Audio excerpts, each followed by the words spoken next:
Pessoal, tudo bem? Meu nome é Ludmila Marques, eu sou cofundadora da Invente Arte Educação e hoje eu vim aqui compartilhar um conteúdo com vocês.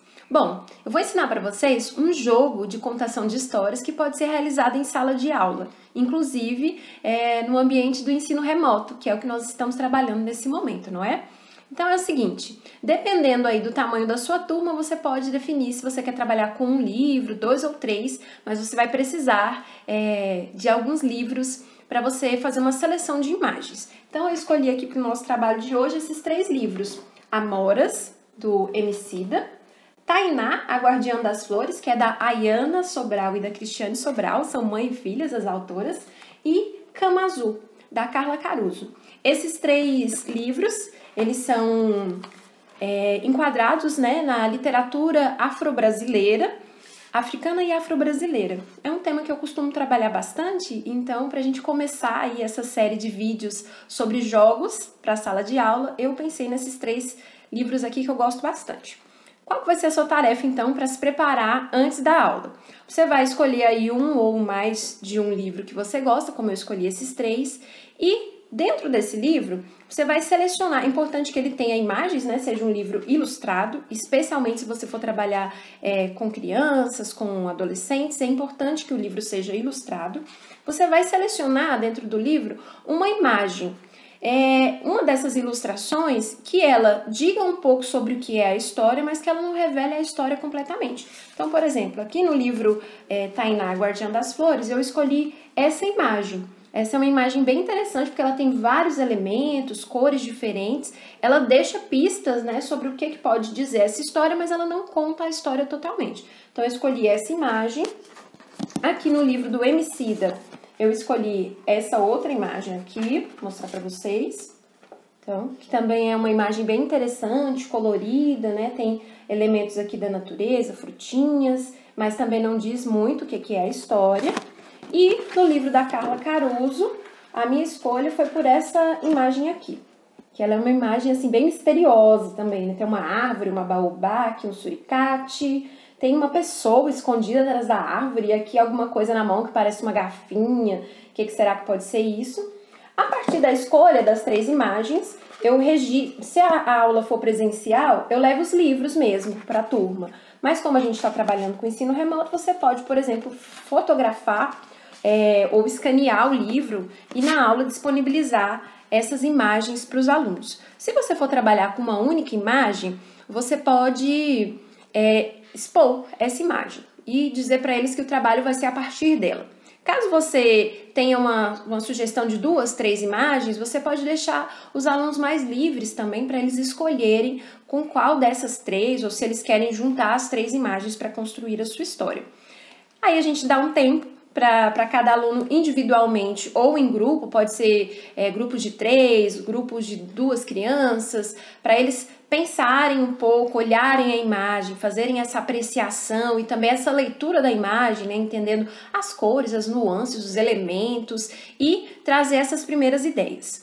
A partir daí, eu dou para eles uma folha em branco e peço que eles façam uma chuva de ideias. Quais são as primeiras palavras, imagens, frases que vêm a partir da imagem ou das imagens que eles escolheram trabalhar. E em seguida, só nesse momento é que eles escrevem, nessa chuva de ideias aí na folha branca, registram as primeiras ideias e depois eu dou um tempinho aí de 5, 10 minutos para eles pensarem uma história que possa ser contada para a turma. Cada grupo vai ter aí em torno de 5, 10 minutos para fazer essa preparação para depois realizar a contação da história. E aí eu peço para que eles tenham atenção para 3 pontos, que são o quem, ou seja, qual é o personagem dessa história, e esse personagem tanto pode ser uma pessoa, um animal, ou até mesmo um lugar, não é?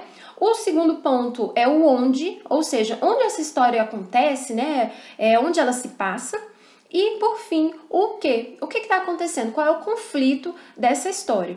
Eles não vão registrar isso escrito, a única coisa que eles vão escrever são as primeiras ideias ali na chuva de ideias para dar uma ativada na imaginação. Mas depois, todo o processo de criação da história, pensando esse quem, onde e o que, vai ser feito de maneira coletiva dentro de cada grupo, de cada grupo, e onde eles vão falando. E aí, depois de montar essa história, que é uma história de improviso, mas um improviso que eles vão ter um tempinho para se organizar, eles vão então mostrar essa história pra gente. E aí você pode trazer outras orientações na condução. Então, por exemplo, você pode pedir que eles dividam as partes da história para cada um contar um trecho, ou até mesmo que eles possam sonorizar essa história utilizando os elementos que tem em casa, né? Vai lá na cozinha, pega algum elemento que você acha que pode fazer um som que tem a ver com a história que você está criando.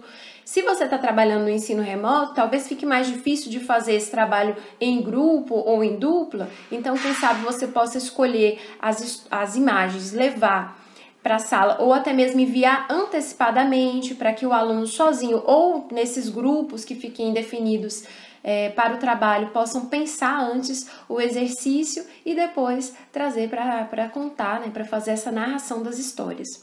Sempre que a gente trabalha com narração de histórias, é importante que a gente ouça, não é? Todas as histórias que são contadas e depois a gente converse sobre elas.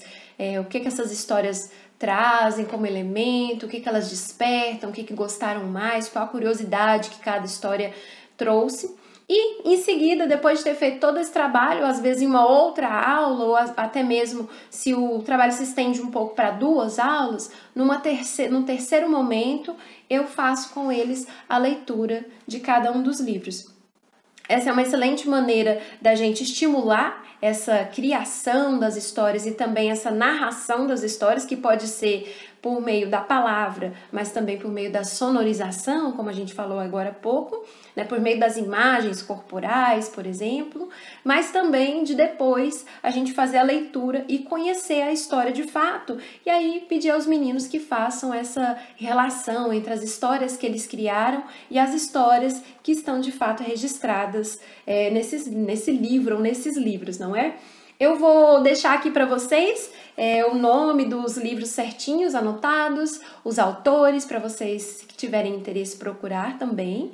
E quero saber aí nos comentários se você gostou desse jogo, se você já conhece esse jogo, se você já fazia ele ou algum outro tipo de adaptação do mesmo jogo. Compartilha aí com a gente, e se você conhecer algum professor, alguma professora que trabalha com arte e educação, com contação de histórias no ensino básico, manda esse vídeo para ele, tá bom? A gente se vê logo mais. Muito obrigada por ter ficado comigo até aqui. Tchau, tchau!